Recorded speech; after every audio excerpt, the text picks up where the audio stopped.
C'est bizarre. Parce que c'est beaucoup basé sur le mouvement, des mouvements un peu uniques de la part de Madame Ino, avec des dash spé qui lui permet juste de s'envoler. Et évidemment, leur but principal des deux personnages, c'est de moins d'aller choper des petites mises au sol pour placer un maximum de mix-up. Et c'est Kern qui aura raison, même si un burst défensif permettra à Madame Jaco de pouvoir respirer, même si c'est parti pour les embrouilles. Première mise au sol, c'était en haut, la garde n'était pas là. Sur le deuxième, pas de confirmer avec le RC, juste le garder au maximum. Et là justement, on va peut-être potentiellement l'utiliser. Non, on pouvait potentiellement tuer, mais on tue quand même. Avec des séries d'overhead, tant mieux pour lui.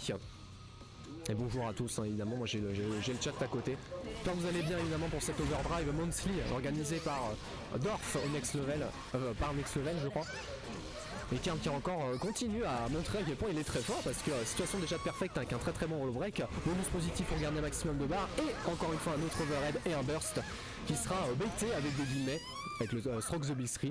Puisque ça permet évidemment de passer en dessous énormément de coups et justement un burst par exemple, énormément de low profile sur ce coup, ça fait très plaisir pour elle. Du coup ça permet un petit peu d'être en mode automatique dans certains mix-up en se disant ok j'ai un burst, on va faire un big 3, on va voir ce que ça donne et du coup si ça burst on passe en dessous. Donc let's go. Et 1-0 du coup pour Kern qui pour l'instant est en train de dominer, même si on est dans un format FC3 donc l'adaptabilité peut être présente. Et encore ce petit jeu de neutral assez bizarre. Et ce sera un whispinich du 2B qui forcera le burst pour Calling malheureusement. Et là c'est parti pour les petits potes et malheureusement il a du mal à s'exprimer malheureusement dans le neutral. Kern a l'air de très bien maîtriser sur tous ces mix-up avec énormément de séries d'overhead. Attention on a une barre, non pas de confirme malheureusement. Et le saut qui sera vu par le Purple RC. Dernière ouverture, ouais on a voulu choper malheureusement. Et ce sera direct, encore une fois un saut S. Saut S très fort, surtout en counter hit. Parce que ça permet de comboter très facilement, balle de 2-0 pour le joueur de Ino qui a encore son burst et encore des séries d'overhead qui sont très présents avec beaucoup de confirme derrière. Et là cette fois-ci c'était un low, les mix-ups sont là. On va continuer à presser au maximum, c'est ce qui lui permet de vraiment de continuer au maximum sans utiliser de wall break. Et on a vu le saut et ça fait bien joué par contre le burst pour gagner un maximum de barres. Il va justement utiliser une pour améliorer ses petits potes de façon très offensive. Et là on place les armures et là on va le gratter. Et un 2D qui passe, les dégâts juste avec ce confirme de counter hit. Je sais pas si vous l'avez vu mais les trois potes ils ont fait bon on va faire beaucoup de dégâts. Et là pour l'instant on s'attrape très bien pour monsieur. Une dernière ouverture, pas d'utilisation de burst pour Kern et ce sera un round gagné avec un bon comeback pour monsieur Calling. Let's go j'ai envie de dire. Énormément de confirme avec justement ce 2D. Oh bien joué ce 6H. Malheureusement il n'y aura pas de suite à cause du burst. On n'est pas forcément dans une bonne position mais Calling qui a réussi à plutôt bien se défendre. Même si on se prendra un Soka. Et là c'est parti pour la machine à mix-up. C'était encore en haut avec ce S. On va casser le mur direct pour avoir le bonus de tension.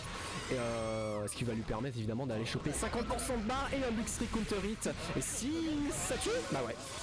Ça tue parce que madame n'a pas de guts et surtout pas beaucoup de défense 2-0 pour Kern. Malgré un round bien maîtrisé pour Calling, on sent qu'on se rattrape un petit peu à l'utilisation de ses petits potes qui lui permet d'aller choper des bons dégâts. Mais malheureusement c'est sur un burst offensif, du moins un gold burst pour armer au maximum ses petits potes. Donc à voir s'il peut réussir à essayer de tenter quelque chose. Petit retour en caractère c'est les screens. A voir si on aura un counter pick. Et ce sera un counter pick du coup pour monsieur Calling. Direction rame létale, on augmente un petit peu dans la tier list, on fait un bond du mont Everest. C'est ce que je pense très fort. Parce que Jaco, d'après certains, il paraît que c'est pété, je ne citerai pas les noms. Mais il est censé être présent en plus aujourd'hui, mais il n'est pas là. Tant pis. Rame létale qui reste vraiment un personnage extrêmement fort, au même titre que Mei, Nagoriyuki et Sol, qui sont un peu pour moi le gros quatuor en ce moment avec le dernier patch qu'il y a eu non c'est juste un patch, il n'y a pas eu de sortie de perso en même temps, qui m'ont donné énormément de possibilités, surtout avec ces Reka qui sont devenus des très bons outils de mix-up et des meilleurs confirmes. Mais malheureusement encore une fois Kern qui continue à avoir un très bon neutral et surtout des bons mix-up. On décide de taper beaucoup côté Calling. On va casser le mur évidemment avec la super pour Kern. On va avoir le Kizem gratos. Le bonus positif sera pas forcément très utile, du moins pour l'instant. On a juste fait MT 6H et ça passera pas. Balle de match pour Kern sur un gros perfect. Malheureusement pour l'instant le counter pick n'est pas très présent. Il lui reste encore un round.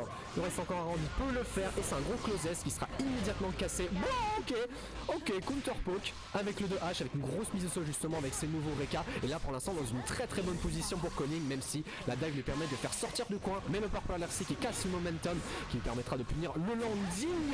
Et là on est parti pour les mix-up. Ça c'est bien joué le big stream malheureusement. On prendra les PS, le lancer des PS qui est très en hauteur et encore une fois les SOS qui sont très présents. Attention, potentiel comeback pour le joueur de Umno. On a un burst, un côté connu qu'on utilise direct pour se remettre dans une bonne situation.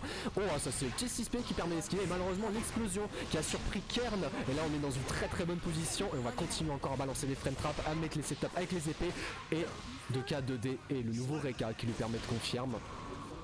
Avant ce n'était pas le cas, avant le Reka touchait en OTG, du coup la suite n'était pas combotable, maintenant ce n'est plus le cas.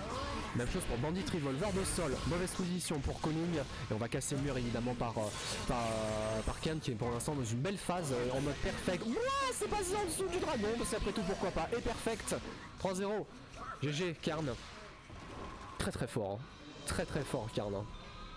Belle maîtrise de son perso, ça fait très plaisir. On en a une deuxième.